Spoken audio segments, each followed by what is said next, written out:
¿Qué tal, gente? Bienvenidos a un nuevo video, bienvenidos al video de Possession. Película donde una pareja está a punto de divorciarse porque la mujer ya no quiere estar con su marido. Y aunque creas, ay no, este es un drama de parejas romántico, la verdad es que no. Todo lo contrario, porque la historia toma un giro terrorífico, sobrenatural y es de ese tipo de películas que al 99% de personas que la ven las deja diciendo como...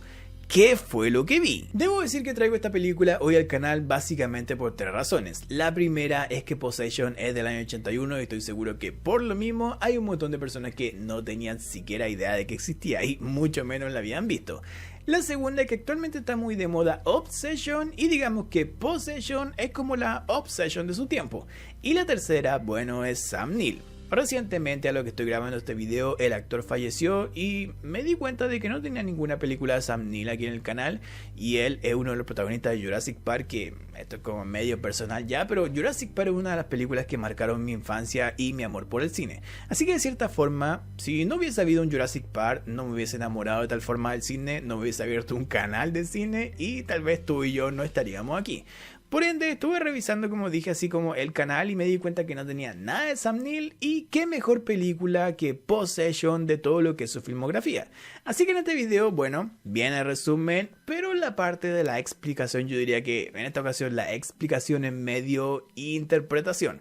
Porque como dije hace un momento, la mayoría de personas que ve esta película termina diciendo como... ¿qué fue lo que pasó? O sea, ¿qué vi? Así que hice la tarea en esta ocasión. No solo, bueno, ya había visto Possession hace algunos años, pero también la volví a ver para este video y además busqué la versión con los comentarios del director. Así que es un poco de explicación lo que vamos a tener, un poco de interpretación de qué saco yo de la película y también de qué dijo el director de ciertos momentos que son, la verdad hay que decirlo, bastante confusos. Así que como verás, hay mucho de lo que hablar porque la película la verdad es que es una locura. Esto es el resumen y explicación de Possession.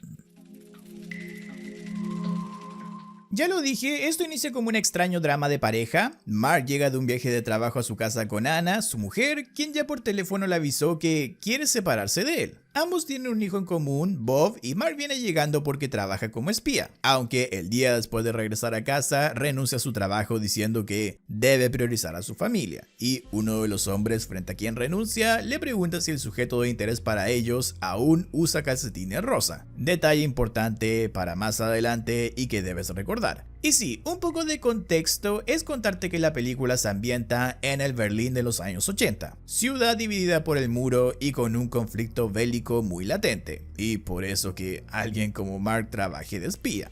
Rápido en la película, gracias a una postal, Mark se da cuenta de que Anna se ve con un tal Heinrich y lo confirma llamando a la mejor amiga de Anna, llamada Margie, quien, eso sí, le dice que Anna esperaba que él cuando llegase hiciese algo al respecto. Mark llama por teléfono a Anna, quien sin rodeos confirma que lo engaña con Heinrich y encima le dice que ese tipo es básicamente mejor que Mark en todo. Mark se cita con ella en un café para hablar y la escena rápidamente se vuelve un completo caos. Mark y Anna se sientan en mesas contiguas pero sin mirarse directamente al principio, al menos hasta que la conversación se sale de control. Mark dice que no va a volver a ver a Bob, el hijo en común que tienen. Anna dice que si hubiese conocido a Heinrich antes, ni siquiera hubiese tenido un hijo con Mark. Y este último comienza a tirar todo de su mesa, a perseguir a Anna y a lanzarle sillas y todo lo que tiene a mano, hasta ser detenido por personal del propio café. Y sí, esto es lo más tranqui que vas a ver en esta película. Las siguientes 3 semanas, Mark las pasa solo en un hotel, volviendo luego a su apartamento con Anna y encontrando a Bob solo, casi en abandono, diciendo que su madre salió asegurando que volvería pronto y llevaba mucho sin regresar. Y horas después, Anna se aparece asegurando que nunca tarda tanto. Mark le dice que termine con Heinrich o de lo contrario tendrá que irse del apartamento y él se quedará cuidando a Bob, pero tendrá permiso para volver a visitarlo. Anna al principio se queda a dormir ahí porque dice estar cansada, pero apenas se duermen, Mark despierta porque suena su teléfono y en la llamada está Heinrich. Anna no está en la cama de Mark y Heinrich dice que está allá con él y que no va a volver, mientras que en la cama donde dormía Anna, esta dejó una nota diciendo que fue donde su amiga a hablar con ella porque lo necesitaba para no volver a herir a Mark. Mark llama a Margie y esta no solo dice que Anna no está con ella, sino que le da el número de Heinrich a Mark para que este llame, pero a este le contesta la mamá del tal Heinrich. quien dice que Anna no solo no está allí con él, sino que lleva semanas sin verla, y Henrik está de viaje fuera de la ciudad.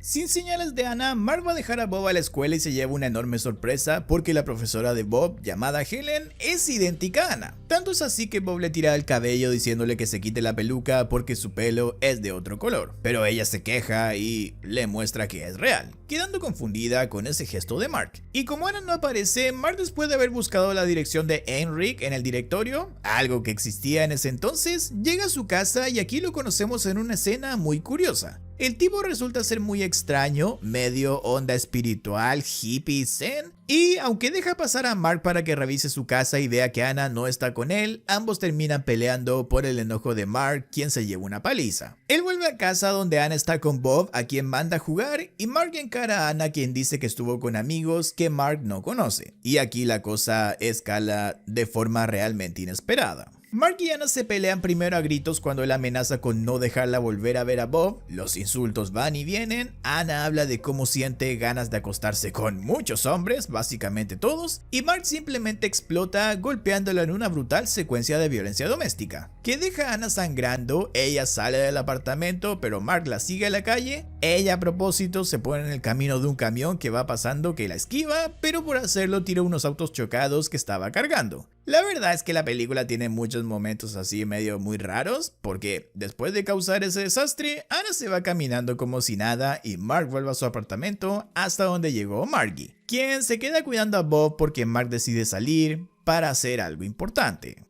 Mark llega a una oficina donde habla con un detective privado para que espíe a Anna y sepan qué hace o a dónde va en esos momentos donde supuestamente está con nuevos amigos. Por lo que los próximos días Anna va a la casa a cuidar de Bob y cada vez que la ve, Mark busca de ella respuestas de por qué no quiere que estén juntos y por qué todo esto no le es ya suficiente. Y esto lleva a más escenas terribles y muy desconcertantes, como por ejemplo Anna que intenta cortarse el cuello con un cuchillo eléctrico y tiene que ser detenida por Mark, quien le cura la herida, pero luego él mismo se hace cortes en un brazo con ese mismo cuchillo, como buscando ver qué sintió. El detective que Mark contrató envía a uno de sus detectives que trabaja con él, quien sigue a Anna y descubre que tiene un apartamento donde parece vivir sola. Él se hace pasar por parte de la administración del edificio que supuestamente debe revisar el estado de las ventanas, pero pasa algo terrible. El tipo entra a revisar el baño y ve una especie de criatura pegada a una pared como cubierta de sangre. Él se gira aterrado y Anna lo ataca con una botella de vino rota que usa para apuñalarlo varias veces hasta matarlo. A la casa de Mark llega Ellen, la profe de Bob, queriendo hablar con Anna sobre Bob, pero Mark la hace pasar y le cuenta que Anna ya no vive allí. Aunque justo toca la puerta y es Henrik, quien actúa muy raro, o sea, rarezas de la película, pero busca a Anna porque quiere aclarar las cosas con ella y revela que tiene una familia en Cincinnati, Estados Unidos, aunque los llama a ellos su primera familia, porque espera que Anna y Bob sea la segunda, y al final se va visto que Anna no está, diciéndole Mark que Anna está con otro tipo. Mark hace dormir a Bob y habla con Helen, quien dice que venía a hablar de Bob porque a la hora de la siesta en la escuela hay días donde él se despierta gritando y luego actúa como si no hubiese ocurrido nada. Y Helen quiere saber si eso también le pasa aquí en la casa, pero Mark dice que nunca lo ha visto actuar así. Curiosamente, Mark y Helen se acuestan juntos, desnudos, pero no hacen nada, porque al poco rato Bob despierta gritando tal cual Helen dijo. Mark lo calma y Helen asegura que fue una mala idea haberse quedado y luego se va, encontrándose con Mark al otro día cuando va a dejar a Bob a la escuela, pero ni siquiera cruzan palabras. El detective con el que Mark habló aparece y le dice que el detective que enviaron tras Anna no ha vuelto a aparecer, así que le pide a Mark información de dónde puede estar, avisándole que si no aparece los próximos días tendrán que alertar a la policía. La policía, si los alertan, obviamente comenzará a preguntar y Mark tendrá que contarles por qué mandó a un detective a seguir a su esposa. Así que para ahorrarse todo eso, Mark le da la dirección del apartamento de Anna a donde el otro detective entró la última vez que se supo de él, y este detective deja entrever que su preocupación es mucho más que algo profesional. El otro detective, al parecer, sería su pareja. Con la dirección de Ana, el detective va a su apartamento donde la encuentra limpiando el piso de una de las habitaciones. Él le dice que o habla con él sobre el otro detective o eventualmente tendrá que hablar con la policía. Ana le indica que a quien busca está tras una puerta, pero cuando el detective va a esa puerta, encuentra a la criatura de antes ahora sobre la cama. Una masa de carne, sangre y con tentáculos. Él se acerca y allí ve lo que queda del cuerpo del otro detective detrás de una puerta. Ana dice que todavía no está terminado, pero el detective grita el nombre del fallecido y saca una pistola disparando y fallando en el tiro. Ana lo golpea con botellas de limpieza y lo que tiene a mano hasta quitarle el arma y dispararle a él, matándolo junto al cuerpo del otro detective. Mark llega a casa y encuentra una cinta de la entrada que es una grabación de un ensayo de ballet. En ella se ve a Ana enseñando a unas niñas, pero empujando a varias de ellas de forma extrema hasta hacerlas llorar, excusándose en que solo de esa forma es como se darán cuenta de la fuerza de voluntad que tienen y que las hará ser mucho mejores, girándose la cámara para decir: nadie me enseñó eso a mí y por eso estoy contigo, hablándole directamente a Mark, dándonos a entender que ella desde siempre se ha tenido que conformar y simplemente quedarse con Mark porque era lo que había.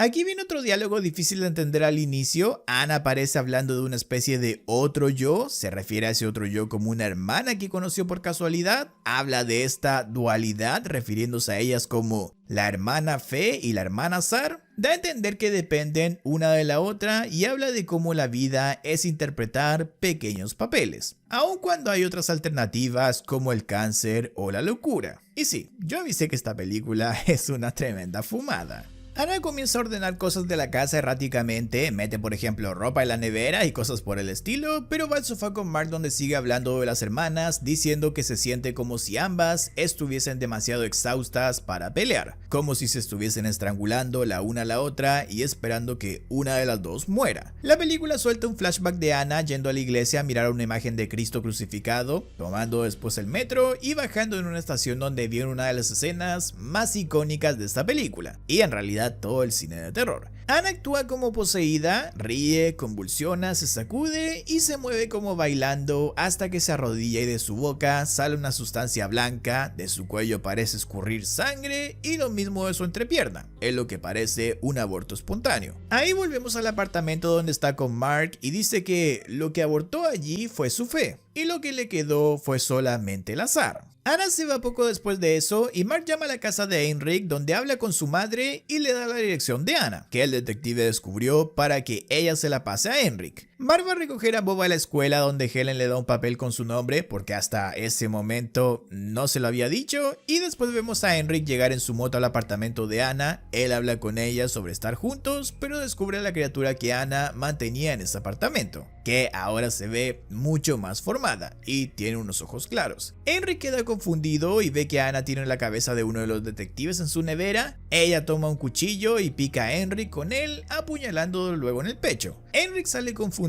desangrándose a la calle y deja su moto para correr, y en la siguiente escena vemos a Mark jugando con Bob y recibiendo una llamada de Heinrich, que le avisa que está en un bar cerca del apartamento de Ana y necesita que se reúnan. Cuando Mark llega a la zona, primero pasa al apartamento de Ana que está vacío, pero ve la nevera abierta y seguro descubre lo que ella guarda allí, viéndose que además el apartamento queda casi junto al muro que separa a Berlín. El asunto es que Mark encuentra la pistola del detective y se la lleva, yendo ahora al bar donde se encuentra con Heinrich, quien le dice que Ana está loca y es una asesina que descuartiza gente. Mark actúa como si no lo supiera, pero le dice que no le cree nada. Heinrich vomita de los nervios que siente y Mark aprovecha para tapar un baño, llamar a Heinrich diciéndole que necesita ayuda, y cuando Heinrich va, sorprenderlo de un golpe, meter su cabeza al baño y hacer que el agua corra sumergiendo la cabeza. Revisando los bolsillos de Heinrich y encontrando un sobre con unas drogas de la India que él le dijo antes a Ana que tenía, y esparciéndolas todas por el lugar para salir de allí. Mark vuelve al apartamento de Ana y abre el gas haciendo fuego y generando una enorme explosión, saliendo del lugar y tomando la moto de Heinrich para volver a su apartamento, llevándose una enorme sorpresa.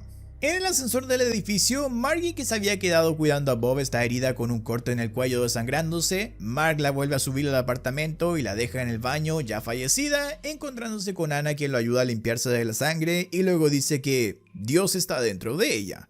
Anna confiesa que ella mató a Margie porque descubrió esa cosa que Anna tenía y quiso quitársela. Asegura que ya no está a salvo en su apartamento y Mark le entrega las llaves de la moto de Henrik diciéndole que, mientras resuelven todo, se esconda en la casa de Margie. Mark mete el cuerpo de Margie en una bolsa y lo esconde en su auto, recibiendo una llamada de la madre de Henrik preocupada porque su hijo no ha regresado a casa. Ella cuenta que fue a la dirección que Mark le dio el apartamento de Anna y ese estaba acordonado por la policía. La mujer fue a un bar cercano para llamar a su casa y ver si Henrik había regresado, en lo que ella salió, pero había un cuerpo en ese bar y ella aseguraba que era el cuerpo de Henrik. Mark termina la llamada y sale con Bob dormido, a quien va a dejar a casa de Helen, simplemente diciéndole que tiene un asunto que involucra a Anna. Él, luego de dejar a Bob, va a casa de Margie donde encuentra a Anna teniendo relaciones con esa criatura que ocultaba en su apartamento. Mark se va luego de ver eso y llega a la casa de Henry a confirmarle a su madre que Henry murió. E incluso le confiesa que pensó en matarla a ella, pero ya no estaba seguro de eso.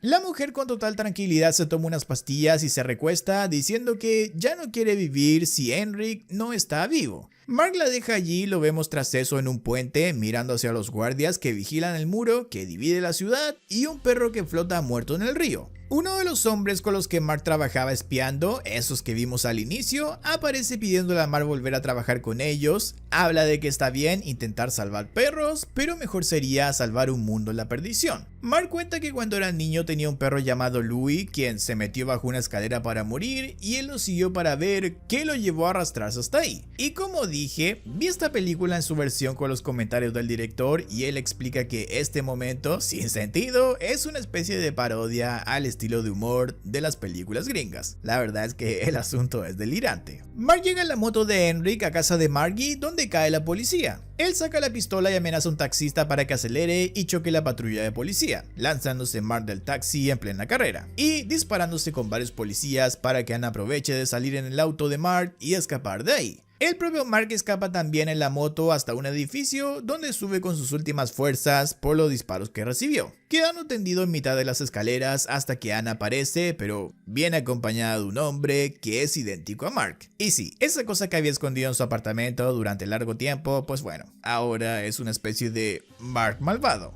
Mark intenta dispararle a esa cosa, pero la policía que lo seguía dispara llegándole varios tiros a Anna, quien queda tendida agonizando encima de Mark. Ella le quita la pistola a este y se dispara a sí misma, muriendo, algo sin mucho sentido según yo, porque se dispara como a la altura de la espalda y muere al instante como si le hubiese llegado un tiro en la cabeza. El otro Mark le quita la pistola y se cruza con una mujer que vivía por el edificio aparentemente, quien salió a ver qué estaba pasando y le pide que lo ayude a escapar, haciéndole a la mujer disparar y viéndose como con sus últimas fuerzas, el Mark real se lanza escalera abajo, muriendo al instante. Apareciendo en primer plano, el tipo que vino a convencer a Mark de volver a trabajar con ellos, quien se arregla el zapato mientras sube las escaleras y revela tener calcetines rosas. Revelación muy random, pero eso significa que al sujeto que estaba espiando Mark era precisamente uno de sus propios jefes, o al menos de los tipos que lo contrataron para espiar. Es una cosa muy de tiempos de guerra, espionajes e infiltrados. La película ahora va con Helen, quien cuida de Bob y que escucha cómo tocan la puerta. Bob al instante le pide que no abra, pero Helen se levanta y es el nuevo Mark. Bob sube al baño de la casa y simplemente se lanza a la bañera con agua, ahogándose, comenzando a escucharse ruidos de aviones y bombas afuera de la casa, como si se hubiese desatado la guerra, terminando la película con un primer plano del rostro de Helen. Bueno, ahora toca ir con la explicación, medio interpretación de lo que fue la película, para ir despejando dudas y además contestando preguntas que seguramente la película te dejó. Pero antes quiero destacar un detalle que no sé bien cómo explicar, pero es como que esta película tiene un detalle en las actuaciones que son como actuaciones tomadas del teatro llevadas al cine. No sé si se han fijado en que cuando uno ve una obra de teatro los actores son mucho más, no sé si la palabra sería exagerados, pero como que exageran un poco más sus expresiones, tanto de la cara, la mano y bueno, al final como que el cuerpo completo. Pero ese tipo de actuación como de medio de teatro fue como que lo llevaron a esta película. Así que si tienen la oportunidad de ver Possession, háganlo y fíjense en ese detalle, que no sé si se aprecia bien bien en un video como este resumen porque las escenas están mucho más cortadas, está mi voz encima y todo eso, pero si pueden ver la película, háganlo porque es toda una experiencia, no solamente por ese detalle de las actuaciones, sino que también como vimos a este punto del video en que ya hicimos el resumen, la verdad que la historia es una completa locura. Así que bueno, ahora pasemos con, como digo, la medio explicación e interpretación de lo que fue todo.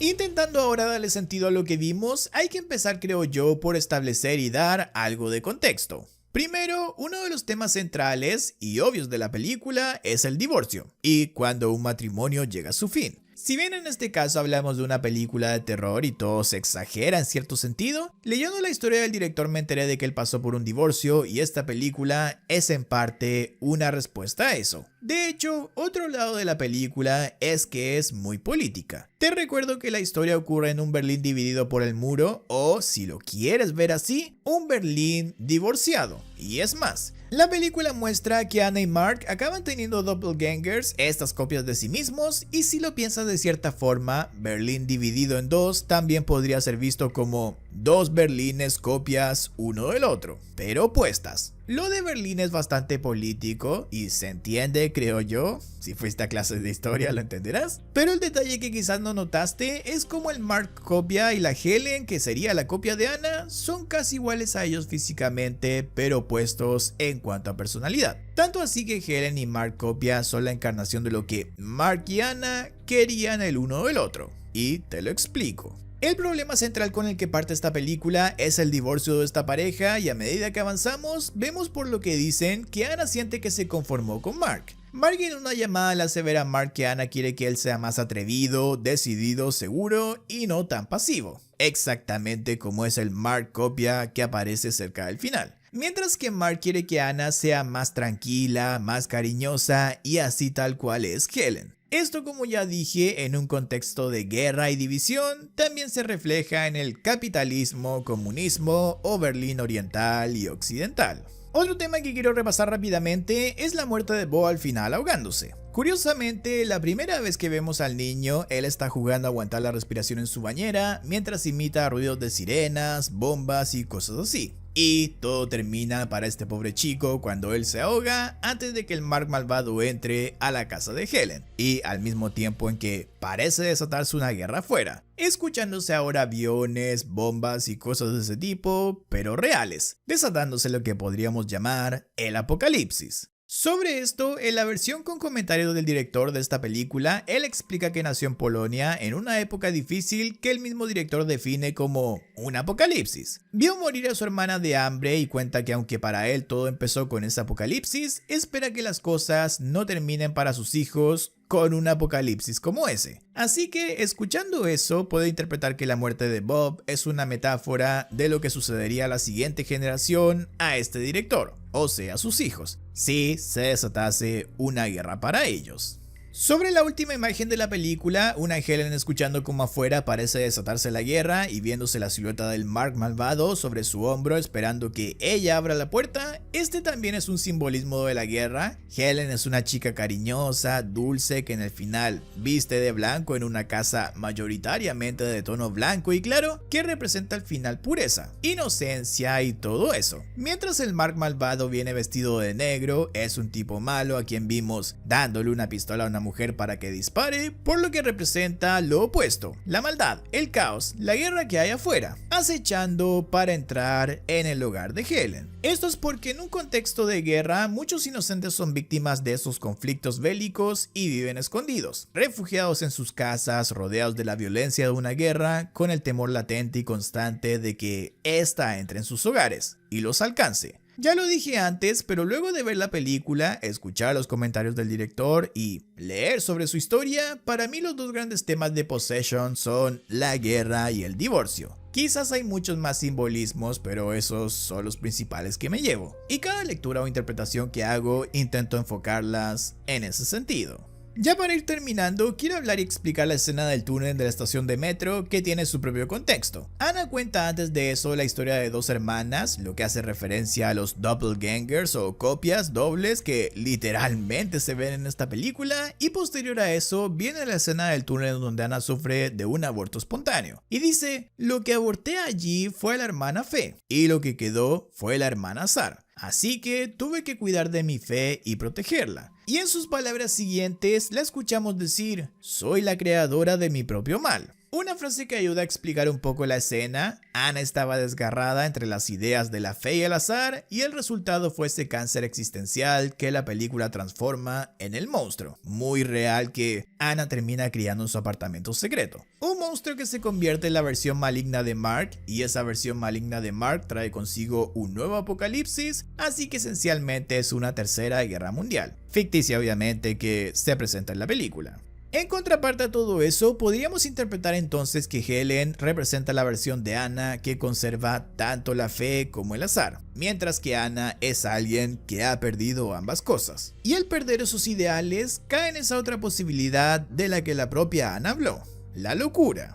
En esencia, esto representa el equilibrio entre ideas opuestas como la fe y el azar, y el cómo todo eso se derrumba cuando ese equilibrio se pierde, apareciendo la tercera respuesta, que puede ser el cáncer, la locura o la guerra. Así entonces, lo que vemos en el túnel es una representación del momento en que Ana pierde la fe en su matrimonio, y ese momento funciona como una metáfora del punto de quiebre en temas que trata la película: el equilibrio entre la política global, nacional y personal, cuando ese equilibrio desaparece y cede su lugar al completo caos. El caos que vemos desatarse en la ciudad por los sonidos de bombardeos que se escuchan afuera de la casa de Helen, y también el caos de los personajes al final. Es en esencia un caos en todo nivel. Muchas gracias por haber llegado al final del video de Possession. Si te gustó, dale like, suscríbete y activa la campanita de notificaciones. Únete al canal como miembro si puedes para ver cada nuevo video que subo antes que el resto, y sígueme en redes sociales, donde todos los días te comparto datos, noticias y la actualidad del cine y las series. Hoy una noticia que tiene mucho que ver con este video, porque salieron a la luz las primeras imágenes de Margaret Qualley en el remake de Possession, precisamente la película que acabamos de revisar. Y en ella se la ve caracterizada como Ana, así que con lo excelente que fue Possession, para mí, tengo mucha fe en este remake, y espero que, por favor, no me decepcione. Si quieres algún otro video de otra película para más adelante, déjame su nombre en comentarios o escríbeme con tu sugerencia por redes sociales. Un abrazo y nos vemos en la próxima.